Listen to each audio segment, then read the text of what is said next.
as we continue to explore the path of the seeker together. Today I have a conglomerate of concepts that I want to get through with you in this Traveler's Notes. And I want to start off by clearing out the energy surrounding the 4 areas of study that we just completed. Those 4 areas are the 7 ascending Sephiroth on the Kabbalah Tree of Life, the 7 tarot key cards depicting the path of the seeker, the 7 Hebrew letters associated with those 7 tarot key cards, and the 7 steps of alchemy. Now those 4 systems actually are interlaced with one another. That's why I had to put all those and share those out with you at the same time. I hope that they have served you in your spiritual evolution. And there are a few things that I want to share with you. Kabbalah, the Sephiroth Tree of Life in particular, had a lot more information that I could have shared with you, but it didn't suffice in the small short videos I wanted to share. And I really wanted to focus on what you could apply in your daily life and what applied to what is known as Malkuth, the kingdom, which we covered. And one of the important concepts is that within each of those sapphire spheres, there are the others. Each of the emanations exist within one whole. So you could say it's the cosmic egg. And so I wanted to share with you these images here. This is in Edgar Cayce and the Kabbalah by John Van Auken. And these diagrams actually show, in particular this one here, this shows all 10 of the Sephiroth, the emanations, and their form. So this is what each of those sapphires, if you were to look at each of them on the Kabbalah Tree of Life up close, you would see they each look like this on the inside. And at the center is the creator, which is hidden. And this is going to be important as we go through other systems, especially as we start off at the 7 directions of the Native American medicine wheel, because the circles within circles is something that you see in every culture. And the hidden creator at the center of it is also very important. So keep in mind that the one that we covered was really just Malkuth. We only covered the 7 within Malkuth because the 3, the top 3, the supernals, are cut off from Malkuth. There's a veil between the 3 supernals and the 7 ascending Sephiroth that we covered. And there's a very good reason for that. In Laird Scranton's work, I actually had a dream, and I suggested to Laird Scranton something. I had a dream about what's called the 2 placentas that are talked about in the Dogon. And you could say the 3 supernals are one placenta, and the 7 lower Sephiroth are another placenta. And that's a video and a concept I want to share in its own. It's very deep. So just for now, keep in mind that the circle within circle is actually each sphere, and we only covered Malkuth when we were going through the 7 ascending Sephiroth on the Kabbalah Tree of Life. And again, Sephiroth actually translates more as sapphire. So for this video, I got out my sapphires. I've been collecting sapphires throughout my life. So it didn't really surprise me that sapphires were something that I'd come to study in my spiritual quest. This one in particular belonged to my grandma Alta, and I actually have on a locket with her image on it. So to share with you that, because that's a very important thing. You can read about that in all the sources I included, from Marcus Katz to Dion Fortune to John Van Auken's Edgar Cayce on the Kabbalah. But this one had the picture, so that's why I shared this one. All right, so moving right along, let's go ahead and do our cleansing ceremony. Kind of consider it like when you go to a wine tasting and you're in between tasting different wines, you have to clear your palate. So that's why I wanted to do this, is to share with you something to clear your palate so that we can go into the next set of information with a clean mind, clean, clear mind, without too much of the details from the previous set that we just studied.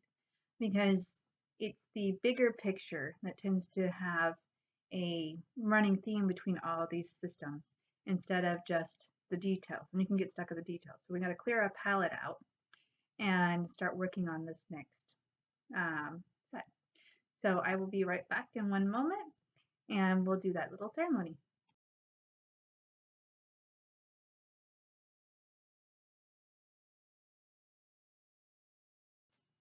So to start off, I wanted to start with a little bit of a tea ceremony inspired by the Japanese tea ceremony, of course. And I just bought these tea bags called Breathe Deep by Yogi. And you have to steep it for 7 minutes. There's that 7 again. But I like these because they have little sayings on each one. And Breathe Deep is definitely something we need to do after all that intellectual study that we did in our last system. It's also a perfect day for doing a cleansing ceremony because it's raining outside. And rain obviously represents cleansing. So our little message on here is prosperity is within us. So let's go ahead, and if you have a cup of tea, we'll go ahead and breathe deep. I have my little mermaid cup here.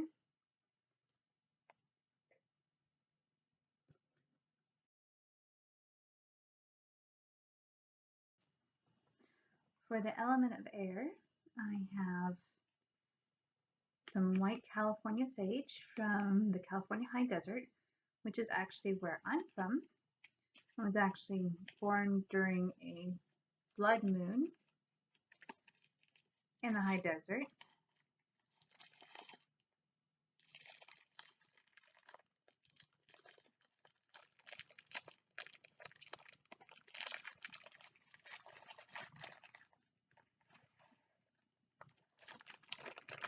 It smells really, really refreshing. I love the smell of sage, but white sage in particular doesn't have the reminiscent smell of pot that some sage smells like. And my husband really gets upset about whenever I have it in the house. Let me go ahead and light this. Lighting this with a candle that I already had burning.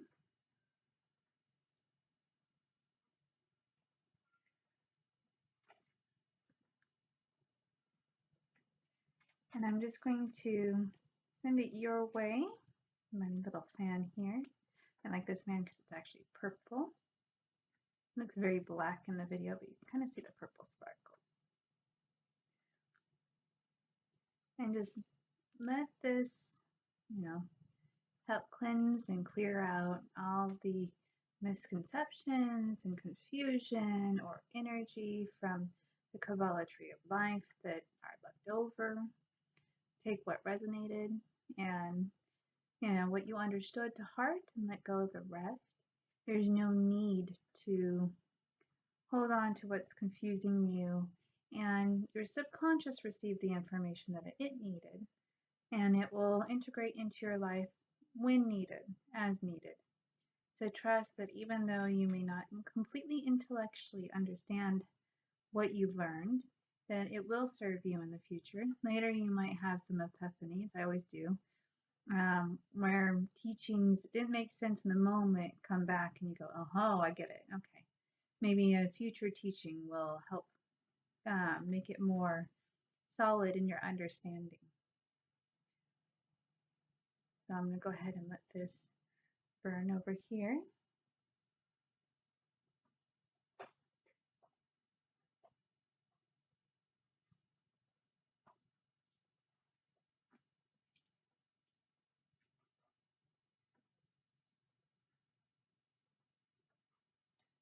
All right. And next we're going to light our candle, which is really interesting because I ended up doing a water candle. This beautiful little pink flower. And in it, so there's a lot of water in today's ceremony. That just ended up being what happened. These were the candles that I could find. The other candles were missing today. My house is a bit of confusion because I'm still decorating my daughter's nursery.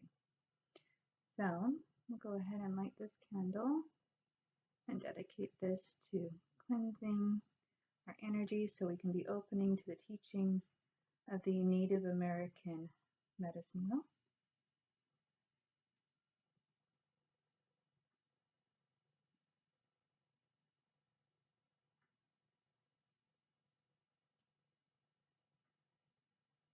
All right. And then in the bottom of this are actually, this is the fourth one, 4 spiral seashells to remind us of the spiral path. Now, this candle is crackling.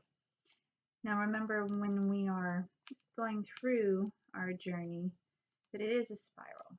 And in that diagram that I showed you in John Van Auken's book, the Sephiroth, the sapphire orb on the Tree of Life, does resemble a spiral. So that is the path that we follow.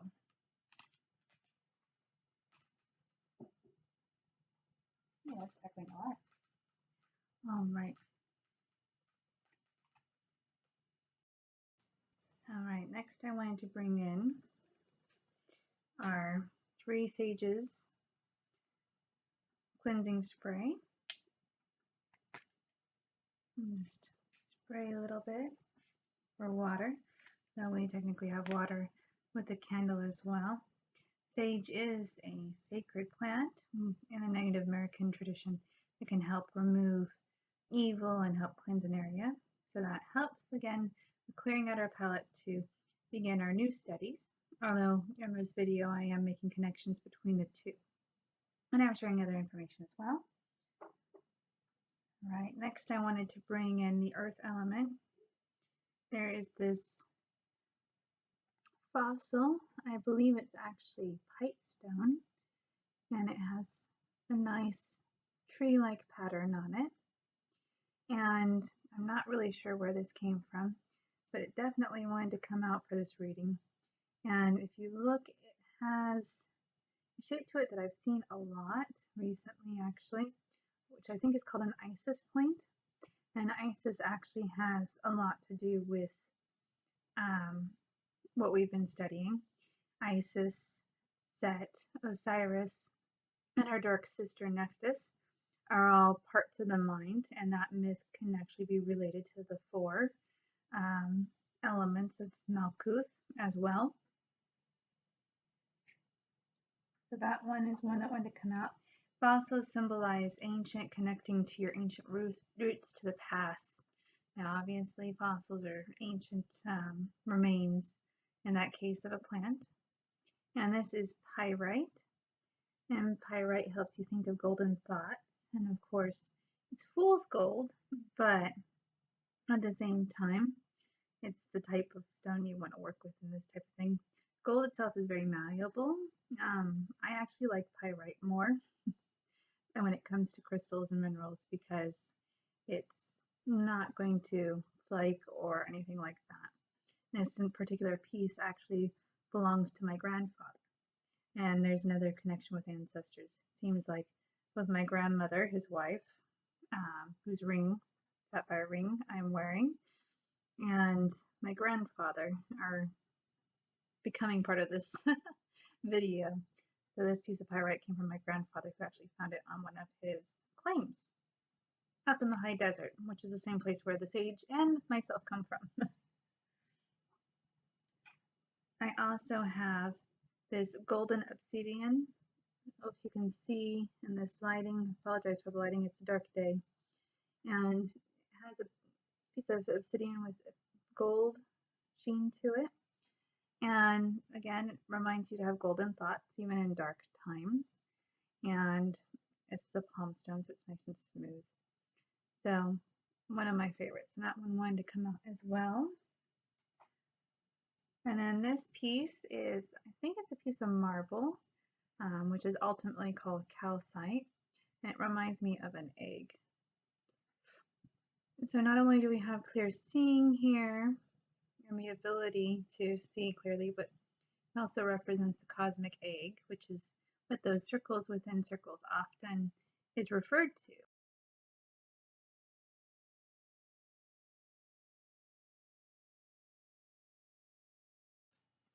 I'm just going to take a sip of my tea before we get started on the toning.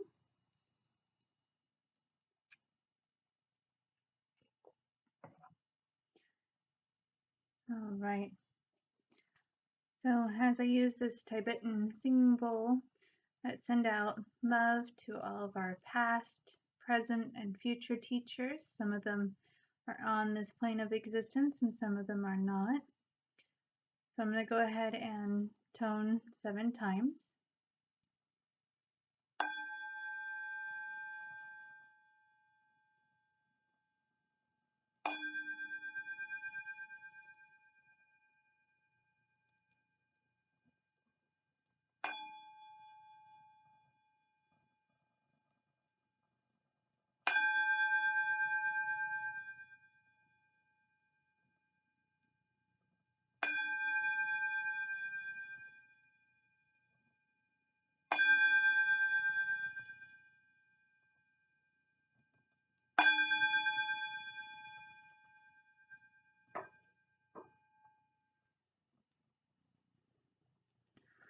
All right. I hope you find that as peaceful as I do. I love Tibetan singing bowls. And I've actually started doing that on a morning basis. Sometimes that's all I have time to do. So I don't do like a full ritual. And I did want to mention as a synchronicity, I happened to pick up this book, which is Your Hidden Riches, Unleashing the Power of Ritual to Create a Life of Meaning and Purpose. I actually found this in the bargain bin for $4. Normally, something with Your Hidden Riches, I wouldn't pick it up because it sounds too gimmicky. But it's actually a really good book. And I will be doing a video about ritual, for example, like the 4 elements ritual that we do every time. I do a traveler's notes now. And I just wanted to point something out to you that in this book, they have this diagram. And as you can tell, it's outer life, inner life, physical, emotional, mental, spiritual, material, energetic, mind, knowingness, and then bliss. So this looks a lot like our Sephiroth, doesn't it? That we covered earlier with the eternal at the center. Of course, they call it bliss instead of the eternal or the creator. But again, as far as I know, they're not the authors here who are Janet Bray Atwood and Chris Atwood with Sylvia Dvorak, PhD. As far as I know, they're not Kabbalists. They might be, and they might be presenting it in a different form. But more than likely, they're probably intuiting the same thing that all these other mystics that wrote the Path of Seven intuited. I forgot something. I will be right back in just a quick moment. All right, I just wanted to share some fun things that have happened with me recently before we continue onward. I will be writing blogs about this. And first one I already wrote a blog about and shared on Friday. And I've been friends with Peter Woodbury, who works at the Edgar Cayce ARE. He also has a psychology degree. He actually has a PhD, whereas I only have a bachelor's. But he has wonderful memes on Facebook, so you should add him as a friend on Facebook and just follow him for the memes. But he and Kevin Tedeschi, who writes my favorite book on dreams, Dream Interpretation and More Made Easy. This is the older version. He's re-released this book under a new name with a new cover. But I love used books. I mean, you can tell he looks very different than he does now if you look him up as the CEO of Edgar Cayce ARE right now. I promised that I would share a traveler's notes on dreams, and I haven't gotten to that. Promise I will get to that eventually. You can find a lot of dream interpretation examples on my blog. But what was really fun is that Kevin and Peter did a video for Reflections by the Edgar Cayce ARE, and they accepted dreams to be interpreted. And I submitted a dream that I shared on my blog that I had last June. And that was a very symbolic dream of a white cow that I saw. And my husband said, "Oh, it doesn't exist." And then I was in a house and there was this big grandfather clock. It was absolutely beautiful. And it struck midnight. And my husband went, "Uh-oh," in the dream. And I walked outside and this beautiful white cow came up from out of the ocean to like beautiful angelic music. I mean, it was so beautiful. I wanted to cry. I've never heard anything so beautiful in my entire life. Human music can't compare. And thought that was really odd. But then I walked down the street and I came to where a construction crew and kind of like a crater. I left that detail out when I submitted the dream. And a crater was removing dirt around from this ancient civilization they had just discovered. And I was joined by four men who were friends. And we were told that we would be blessed because we had found the ancient, I'd helped find the ancient pillars of this ancient civilization. So I submitted that dream out of curiosity. I have kind of guessed my own meaning to it and intuited it based on what Kevin Tedeschi teaches in his book. Like I said, this is probably the best dream book you can buy. There's other ones on just symbols that are good, but this explains to you how to interpret your dreams. So you don't have to ask anybody else to do it. But I thought that one was a really meaningful one and that people could get something out of hearing that one. And they did interpret it. I'm not going to give away what he said. I will add that in most of my dreams, my husband's my ego, but my husband's also not really an atheist. He's more like an agnostic now. He won't say that God does exist or God doesn't exist. So he really doesn't believe in spirit. So that should add a new dimension to the video that I'm going to share. I'm going to actually include the blog and the video in the description box below. And it's a wonderful video that covers a lot of stuff that I would have covered in my dream interpretation video. I'm sure I will do one in the future. It's just one of those things I haven't gotten to because it's a touchy subject. And I think Kevin does really well. Kevin and Peter do really well covering it in their video. And when someone else says something really well, I go with what they say. Not because I'm lazy and I don't want to put it in my own words. It's just why improve on something that's excellent already? You know, why even attempt that? That's why I quote a lot and I reference a lot. And I'm more of a teacher in the traditional sense of like a school, quoting sources because I want you to know this is not something that just comes from me. This is intellectual as well as intuitive. I'm a balance of both. I have both the intellectual side and the intuitive emotional side. It comes from my ascending Capricorn and my Capricorn moon and my Cancer sun. So you've got, I have the practical Cappy energy, as Molly McCord calls them, and the emotional mother Cancer energy. And it's interesting because that's apparently what my soul's purpose was, is to come here and balance us out and do that alchemical process and then share it with others. So that was really fun. And a while back, something really, really exciting happened.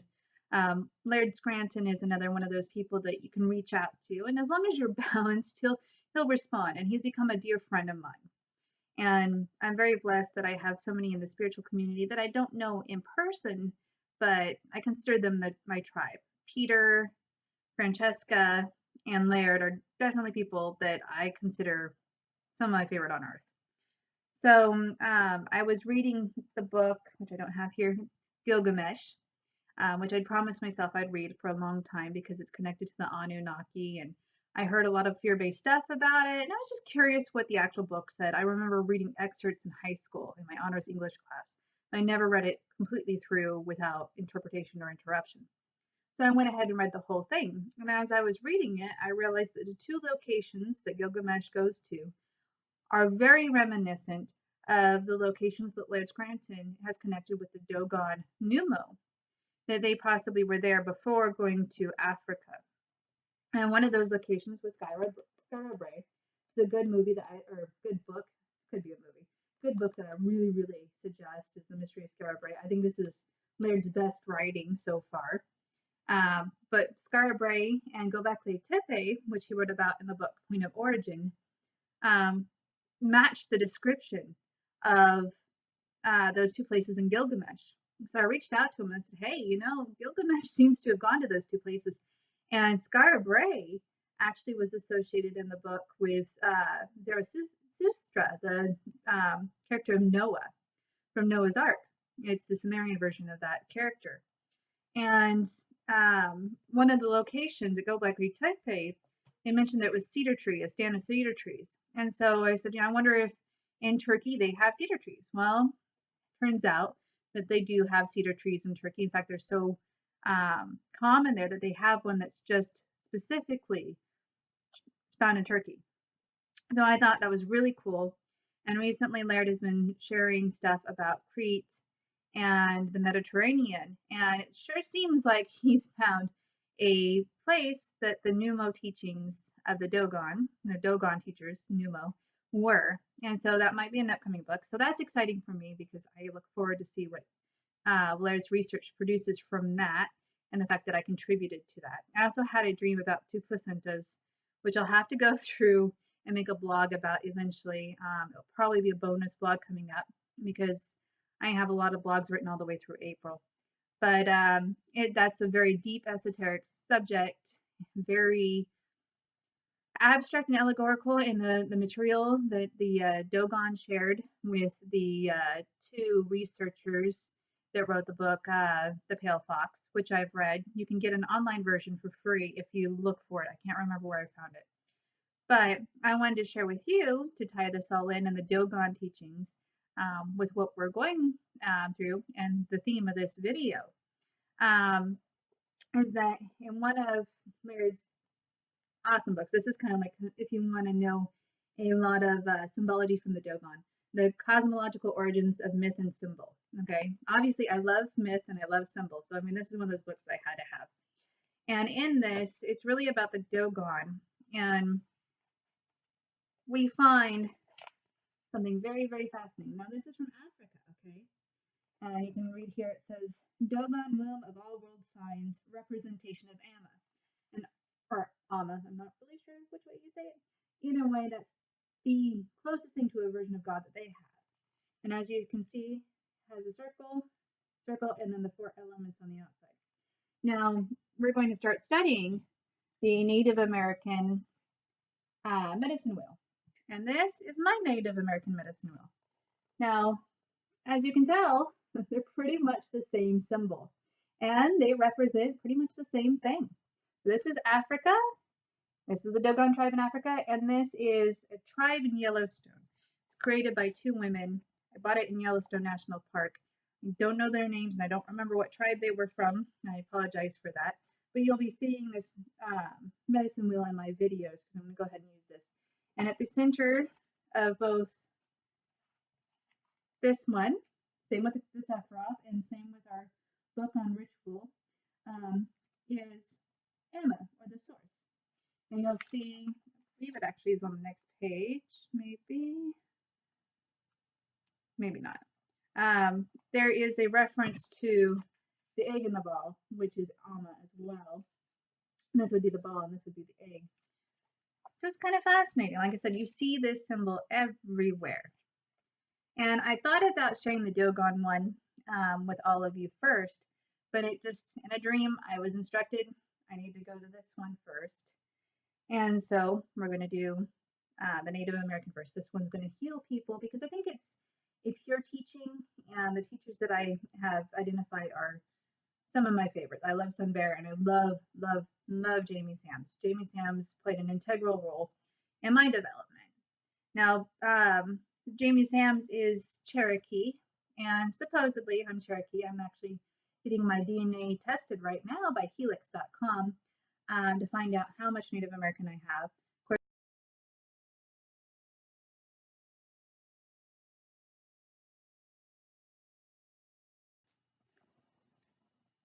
so this is what I wanted to share with you guys. After we're finished with the 7 directions of the Native American medicine wheel, we're going to go on and study the interior castle outlined by Teresa of Avila. And as you can see, her vision was circles within circles.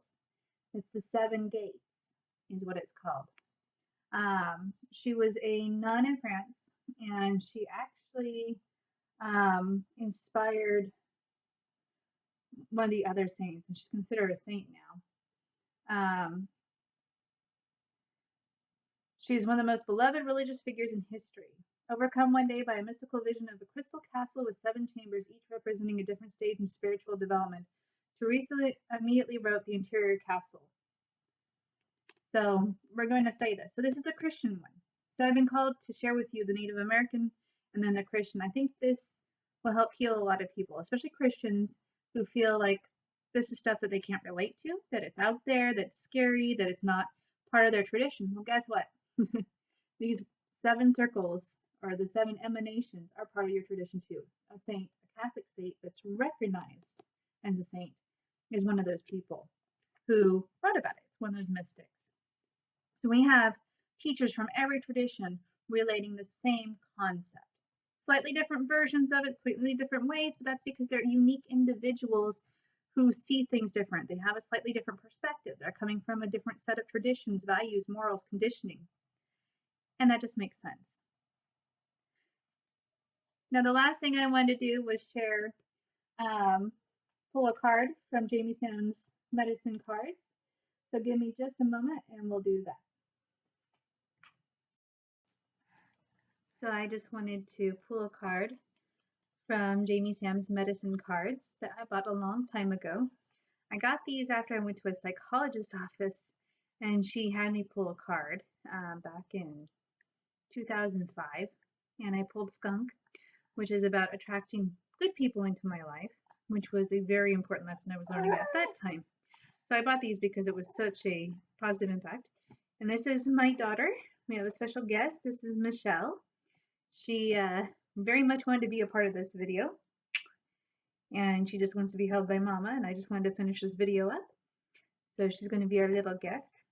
Had a little bit of mixed feelings because she's not quite old enough to agree to be in a YouTube video, but she really insisted, so must be meant to be. As Francesca Simon says, everything is in divine order.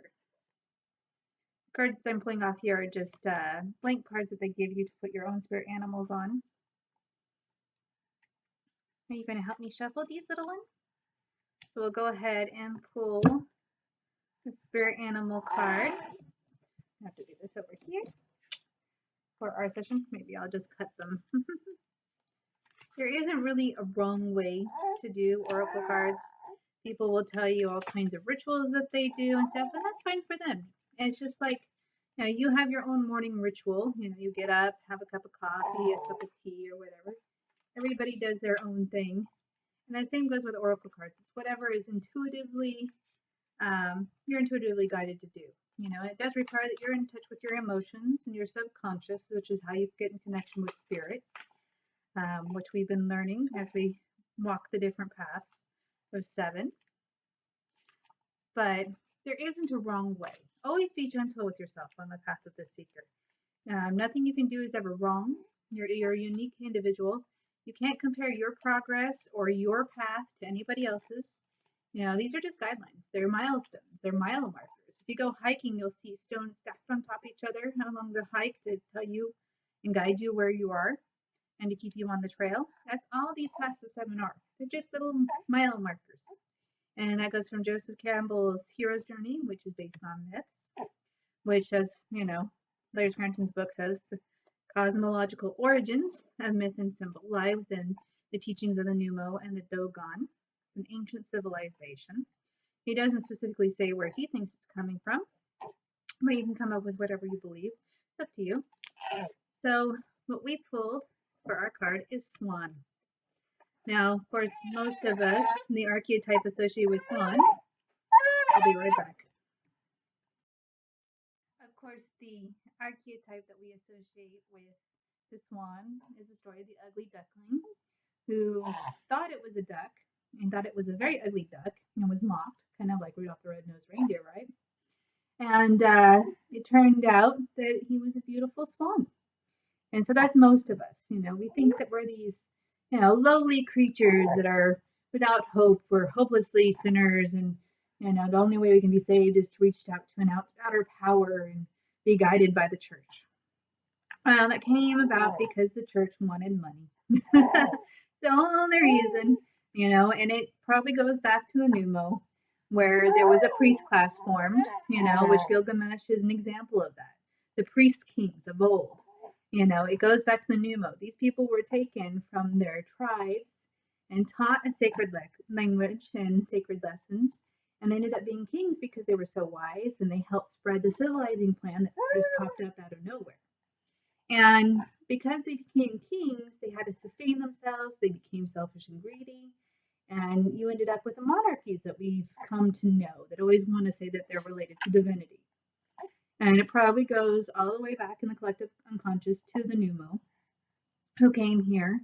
They knew it was a one-way ticket, as Laird says, and so they're probably still here in human form, incarnating. And it was a misunderstanding. They were supposed to just be teachers. They weren't supposed to be, administrators. They weren't supposed to be leaders of the people. They weren't supposed to get so much power, and that power tempted them and corrupted them. And it goes back, like I said, it goes throughout time from Gilgamesh as well. Gilgamesh went to them to find out the secrets of eternal life. And as you know, our bodies are not eternal. They are made from dust or clay, and they will return to dust or clay. But the spirit, our soul, is eternal. We're not meant to take our bodies with us when we go. That would make no sense. They are part of this reality, but not of spirit. So, obviously, the swan represents transformation. You can't base that transformation on any authorities. Certainly not me, not doctors, not government officials, not teachers, not priests. You are your own spiritual authority that can create this transformation, and only you. So that's what the swan represents for me. I'm not going to go into what the book says. You can look it up yourself. Go out and buy Jamie Sam's medicine cards if you want, because she's a wonderful person. I'm not sure if she's still with us or not. I haven't seen anything by that author for a long time. She wrote in the 1990s for the most part. But if she is, or if it's her family who's receiving the revenue, she deserves the support. So that's what I wanted to share with you today. And thank you for joining me, as always, on the path of the seeker. You might receive a miracle like my Michelle. If you followed my story, you know she's a miracle. 2 doctors told me she couldn't happen. But here she is, beautiful and wonderful, and a karmic lesson for me on every level. It proved to me that spirit exists and that listening to my intuition was a better method than trusting outside forces. So she's my manifestation of that experience. And hopefully she'll be joined by a brother or sister next year. But I hope you have a wonderful day, brave soul. And thank you for joining me on the Path of Seeker. And I will see you next time.